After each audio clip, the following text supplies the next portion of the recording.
Shalom saudara dan sahabatku komunitas Mazmur 112. Hari ini kita akan masuk dalam pengajaran. Ini edisi khusus, sebuah pengajaran dan juga kesaksian. Dari pengalaman hidup saya membesarkan anak-anak dan mempercayai janji Tuhan. Seperti saudara ketahui bahwa untuk mendidik anak-anak ini, saya telah melepaskan pekerjaan saya, mengkhususkan diri untuk membina mereka. Namun toh, kalau bukan karena janji Tuhan, tidak akan ada keberhasilan. Nah, saya ingin membagikan janji Tuhan seperti apa yang saya pegang dan yang saya laksanakan. Seperti saudara ketahui, saya sangat kental berpegang teguh pada Mazmur 112. Ketika anak-anak masih sangat kecil, saya melepaskan pekerjaan untuk membesarkan mereka.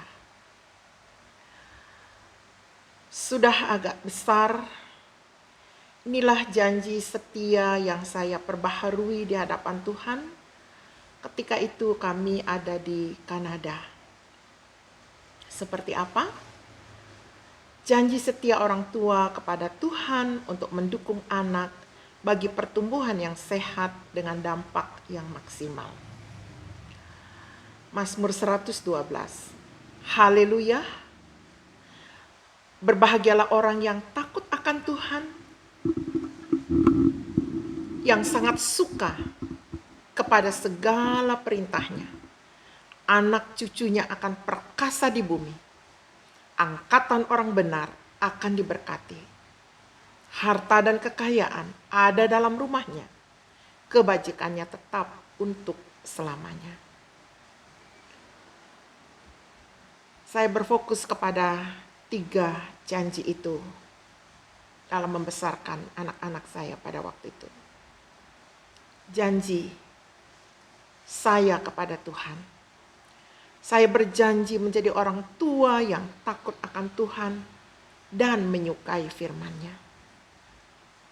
Iman saya akan melihat anak, cucu, keturunanku perkasa dan diberkati di bumi ini. Sesuai Mazmur 112. Kemudian masuk dalam tahap ketika mereka sudah remaja dan akil balik sebelum mereka masuk ke dalam pernikahan. Tuhan memberikan saya ayat dalam Yehezkiel, di mana ayat itu menyatakan Yehezkiel diberi penglihatan ada tulang-tulang yang kering berhamparan di hadapannya. Dan itu adalah menggambarkan Israel yang sudah terbuang, yang jauh dari hadapan Tuhan. Lalu Tuhan bertanya kepada Yehezkiel, Yehezkiel, apakah tulang kering ini bisa hidup lagi? Yehezkiel katakan, Tuhan, Engkau yang tahu. Oke, kata Tuhan. Kalau begitu bernubuatlah. Yehezkiel diminta untuk mengucapkan kebenaran firman Tuhan ini. Dan saya mempercayai itu. Saya tidak tahu kondisi anak-anak saya pada waktu itu. Karena saya bukan polisi yang bisa mengikuti mereka kemana-mana. Saya hanya mengandalkan Tuhan. Dan saya percaya, kalau kondisi ini yang dialami oleh anak-anak saya, Tuhan sanggup menghidupkan kembali dan memulihkan anak-anak saya. Itulah iman saya. Ketika saya mendapat Yehezkiel 37. Jadi saya menuliskannya. Tulang-tulang kering menggambarkan umat Tuhan yang terpuruk. Mungkin saja juga itu menggambarkan anak-anak saya, anak-anak kita. Yeskiel diperintahkan bernubuat mengenai tulang-tulang kering ini dengan mengatakan, "Hai tulang-tulang yang kering, dengarlah firman Tuhan. Aku memberi nafas hidup di dalammu, supaya kamu hidup kembali. Aku akan memberikan urat-urat padamu dan menumbuhkan daging padamu. Aku akan menutupi kamu dengan kulit dan memberikan kamu nafas hidup, supaya kamu hidup kembali. Dan kamu akan mengetahui bahwa akulah Tuhan." Yehezkiel berbuat seperti yang diperintahkan Tuhan. Segera saja terdengar suara berderak. Tulang-tulang itu bertemu satu dengan yang lain. Ada urat, ada daging yang tumbuh, ada kulit yang menutupinya. Namun belum bernafas. Yehezkiel bernubuat untuk yang kedua kalinya. "Hai nafas hidup, datanglah dari keempat penjuru angin dan berhembuslah ke dalam orang-orang yang terbunuh ini, supaya mereka hidup kembali." Yehezkiel bernubuat untuk yang ketiga kalinya. "Sungguh aku membuka kubur-kuburmu dan membangkitkan kamu, hai umatku, dari dalamnya, dan aku akan membawa kamu ke tanah Israel. Dan kamu akan mengetahui bahwa aku Tuhan, mengatakannya, membuatnya. Demikianlah firman Tuhan." Saudara, ayat-ayat ini sangat meneguhkan saya. Dan saya melakukannya. Saya berjanji kepada Tuhan untuk rajin mengucapkan nubuat ini bagi anak-anakku, sesuai dengan firman Tuhan. Berulang dan berulang saya mengucapkan itu. Iman saya akan melihat anak-anak saya, cucu keturunanku, tumbuh dengan hebat, bersatu, memiliki kehidupan berkelimpahan, dan menempati tanah pusaka yang dijanjikan Allah bagi mereka masing-masing. Saudara telah banyak mendengar kesaksian dari anak saya David. Bagaimana Tuhan mengangkat dia. Demikian juga anak saya Karissa. Bagaimana Tuhan telah menolong dia. Dan kedua-duanya telah menerima pasangan teman hidup yang takut akan Tuhan. Semua itu terjadi karena iman saya terhadap janji Tuhan dalam kitab Yehezkiel ini tidak pernah berubah. Firman Allah itu kekal adanya. Saudara, saya tidak tahu situasi saudara. Tapi firman Tuhan yang sama saya bagikan kepada saudara. Tinggal bagaimana iman saudara. Ucapkanlah itu dengan rajin. Jadilah padamu seperti yang engkau percaya. Demikianlah iman saya. Selanjutnya, bagaimana kita mendoakan anak-anak kita? Marilah kita berdoa agar mereka suka mencari Tuhan dan mengenal Kristus sebagai juru selamatnya sendiri. Sedini mungkin. Ini bagi saudara yang masih punya anak-anak sekecil apapun. Start berdoa. Sampai nanti mereka akan wisuda.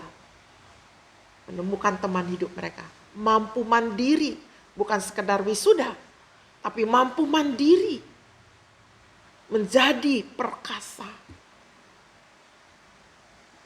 Yang kedua, saudara doakan agar mereka bisa menyatakan kasih kepada sesamanya dalam setiap segi kehidupan. Yang ketiga, biarlah mereka gelisah dan tertekan apabila mereka bersalah. Yang keempat, dilimpahkannya kasih setia dan kebaikan dalam seluruh kehidupan mereka. Doakan agar mereka mempunyai tanggung jawab dalam setiap pergaulan pribadi, menjaga diri agar tidak melakukan sesuatu yang merupakan kesalahan. Yang keenam, tunduk pada otoritas yang lebih tinggi. Ini penting saudara. Kalau mereka tidak belajar tunduk kepada otoritas yang lebih tinggi, mereka tidak bisa bertahan dimanapun. 7, mau bergaul dengan orang-orang baik dan dihindarkan dari pergaulan yang jahat. Yang ke-8, tidak malu mengakui Yesus sebagai juru selamat di hadapan manusia. Yang ke-9, tidak berpasangan dengan orang yang tidak percaya. Yang ke-10, tunduk kepada Allah dan secara aktif melawan iblis dalam segala pencobaan dan situasi. Yang ke-11, bisa menguasai diri dalam segala hal sehingga tidak mudah jatuh ke dalam dosa.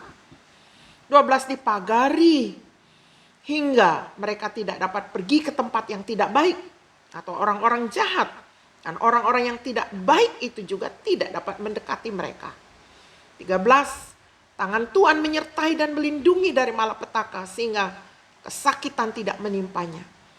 14, dilindungi dari yang jahat pada setiap bidang kehidupan, baik rohani, emosi, dan jasmani. 15, tidak mudah disesatkan oleh berbagai pengajaran sesat yang akan membuat anak jauh dari Tuhan. 16, tetap hidup kudus dengan pasangannya. Jangan bermain-main. Yang 17, membenci dosa. 18, tidak menjadi orang pemalas yang mau mengerjakan sesuatu, yang tidak mau mengerjakan sesuatu, tetapi menjadi orang rajin, mengusahakan yang terbaik dengan ulet untuk masa depannya. 19, tidak mendua hati, bersedia mempersembahkan tubuhnya kepada Yesus Kristus. Yang ke-20, memiliki kehidupan doa yang teratur. 21, setiap apa yang dikerjakan berhasil karena Tuhan. 22, menghormati orang tua.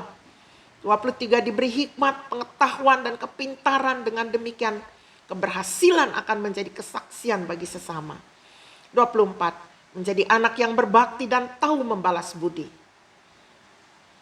Kira-kira itulah isi doa untuk anak-anak kita. Bersyukurlah untuk apa yang kita miliki saat ini, karena Tuhan suka untuk kita bersyukur. Dan jangan membiasakan diri bersungut-sungut. Apabila kita tidak merasa puas dengan makanan yang tersedia di meja, janganlah bersungut. Masih ada orang yang tidak memiliki apapun untuk dimakan. Apabila kita mengalami kemacetan lalu lintas, jangan kesal. Masih ada orang di dunia ini yang belum pernah merasakan keistimewaan mengendarai mobil. Apabila kita sedang merasa putus asa atau atas suatu hubungan dengan seseorang yang telah menjadi tawar, pikirkanlah orang yang belum pernah merasakan bagaimana mencintai dan dicintai kembali. Apabila kita bersusah karena akhir minggu sudah akan berlalu, pikirkanlah seorang ibu yang harus bekerja 12 jam sehari, 7 hari seminggu untuk memberi makan bagi anak-anaknya. Apabila mobil kita rusak jauh dari pertolongan, pikirkanlah si lumpuh yang dengan senang hati akan mengambil kesempatan itu untuk berjalan. Apabila tampak sehelai rambut putih baru di kaca, pikirkanlah pasien kanker dalam kemoterapi yang berharap ia masih mempunyai rambut dilihat. Apabila kita sedang mengalami kepedihan hati dan memikirkan apa arti hidup ini, lalu bertanya-tanya apa sebenarnya tujuan hidup kita, bersyukurlah. Ada orang yang tidak hidup begitu lama untuk sempat bertanya. Apabila kita menjadi korban kepahitan, kebodohan, kepicikan, atau kegelisahan orang lain, ingatlah hal itu dapat lebih buruk kita dapat menjadi mereka. Saudara, tidak terhitung berapa kali kita bersungut untuk apa yang ada dan untuk sesuatu yang tidak kita sukai. Jarang sekali kita memikirkan mereka yang mungkin mengalami sesuatu yang lebih parah daripada kita. Mereka yang tidak bisa melihat, tidak bisa berjalan, tidak bisa mendengar, yang bertahun-tahun terbaring karena sakit penyakit, tidak memiliki persediaan makanan, serta tidak memiliki rumah. Masih mereka toh masih bisa menjalani hidup ini dengan sukacita dan tawa. Mengapa kita tidak bisa? Dengan kata lain, tidak ada alasan untuk kita tidak bersyukur, karena anugerahnya besar bagi kita. Kiranya pengajaran ini dan kesaksian ini memberkati saudara dan membangun iman saudara untuk merawat anak-anak, mendoakan mereka, beriman, dan tetap kokoh pegang janji Tuhan. Sampai jumpa. Amin.